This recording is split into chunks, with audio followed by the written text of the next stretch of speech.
Hello mga ka-Gerdmates! Ayan, ngayon may panibago tayong video at ang video na to ay para pa rin sa inyo.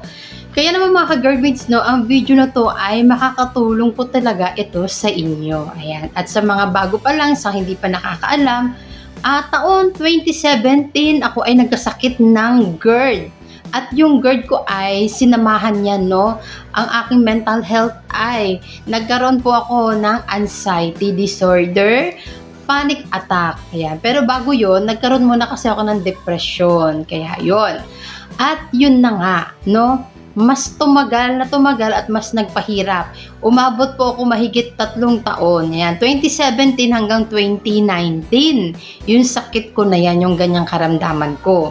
Kaya naman, malaki talagang tulong to yung video na ito. Kasi ipapakita ko sa inyo kung ano yung mga pwede nating gawin, no, pag nasa bahay tayo or nasa labas tayo ng bahay, pag inaatake tayo, no, ng ating panic attack, yan, ng anxiety, ayan, no, kasi talagang mas nagiging mahirap si GERD, yung pakiramdam natin sa ating nagkaka-acid reflux tayo, yung heartburn, mas lalong nagiging mahirap, no, pag nandiyadyaan si panic attack, pati si anxiety. Kaya naman, ang pinaka maitutulong ko sa inyo pag nasa ganyan tayo na sitwasyon, kunwari, ngayon sa video na to, kunwari lang naman na acting lang ako na inaatake ako, no? Acting lang ako na inaatake ako ng acid reflux ko. Ayan, kunwari may GERD pa rin ako, kunwari may heartburn pa rin ako, ayan, no, at inaatake ako ni anxiety, ayan, tapos panic attack, ayan, no, kunwari, so ito na.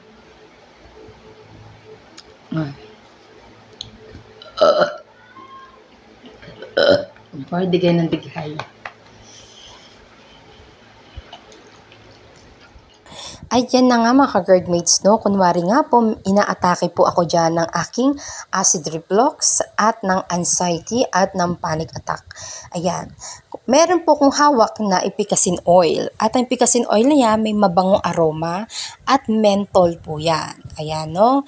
Inilagay ko siya sa aking palad, tapos nirub ko lang siya. Tapos, yan ay aking aamoy-amoyin. Alam nyo ba mga ka-Gerdmates, no, ang pag-amoy ng mga ganyang amoy na menthol, no, magbango, no, aroma, ay nakakaginhawa po yan ng pakiramdam sa ating dibdib, lalo na po tayo ay inaatake ng acid reflux, no? Nagkaka-heartburn po tayo, nahihirapan po tayo huminga, at dahil nahihirapan tayo huminga, nakakaranas po tayo ng pagkabalisa, no, yung anxiety at ng panic attack. Ayan, no? Ganyan po ang paglagay sa ilong. Ilalagay lamang po yung palad na nakabilog at aamoy-amoyin lamang po yung amoy, yung aroma ng Epicasin oil. Ayan. Tapos kukuskusin nyo lang yung Epicasin oil sa palad nyo. Ayan, no? Yung ginagawa ko na yan, yung kamay ko, kino-close open ko, ni-stretch ko. Mga ka-Gerdmates, nakakatulong po yan. Nakakaano po yan. Meron po dyan kasi yung parte sa ating kamay, may mga ugat po yan na nakakapagpa-relax po ng pakiramdam, no? I-close open nyo lang, i-stretch ng ganyan. Ayan. Gayahin po ninyo yan mga ka-Gerdmates pag makakaranas po kayo ng ganyan. At dapat relax lamang po ang inyong pakiramdam. Ayan, no? I-stretch at relax ang pakiramdam. Mga ka-Gerdmates, ayan. Hihilutin natin yung banda dyan. Kasi po, nakaka-relax po yan mga ka-Gerdmates. Lalo na po yun sa ating kaliwang kamay, no? Meron po yan ugat na patungo sa ating puso.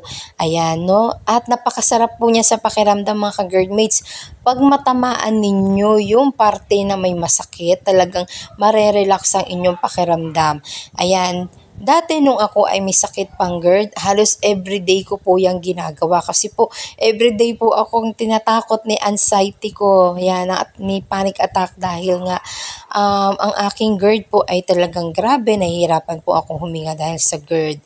Kaya yan, no, ayan ang gagawin ninyo, gagayahin lang po ninyo ang pag-massage ng inyong mga kamay o pag-massage, no, pagmasahe. Ayan, kung ano po yung nakikita ninyo sa ginagawa ko, ganyan po ang gagawin ninyo. Ayan, nilagay ko yung palad ko sa ilalim ng aking siko para mas matamaan yung aking mga laman sa aking palad, no? May ugat dyan na napakasarap, nakakapagpa-relax ng pakiramdam. Ayan mga ka-GERDmates, no? Hindi na po ninyo kailangan magpamasahe sa iba mga ka-GERDmates dahil kayang-kaya mo na yung gawin. Kung mapapansin ninyo mga ka-GERDmates, yung aking muso, no? Ang aking labi, naka-open siya konti kasi humihinga ako sa bibig. Ayan po mga GERDmates, no? Pag inaatake po kayo ng inyong anxiety, no, nagpa-panic attack kayo, huminga po kayo sa bibig mga ka-GERDmates. Huwag po kayong hihinga gamit ang ilong. Kasi nga po pag humihinga kayo sa ilong, wala po tayong nahihigop na hangin para po tayong sinasakal mga ka-GERDmates at parang pinuputol ang ating paghinga sa ibabaw ng ating dibdib. Kaya mas huminga tayo na gamit ang bibig sa tuwing tayo ay inaatake. Kaya yan para diretso sa lungs natin ang ating paghinga, yung hangin na ating hinihigop mula padaan sa ating mga bibig. Ayan.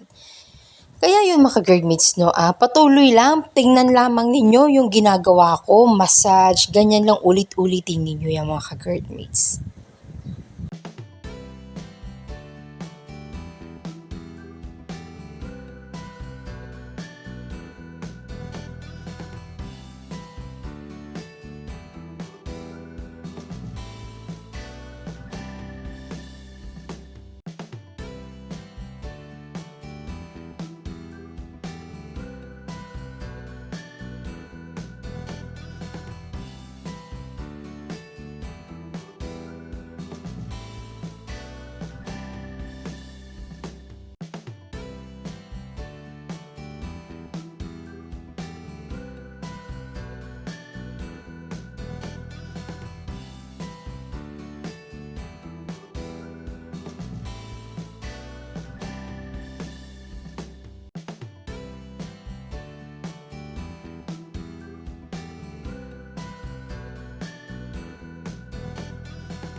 Ayan na nga po mga ka-guardmates, no?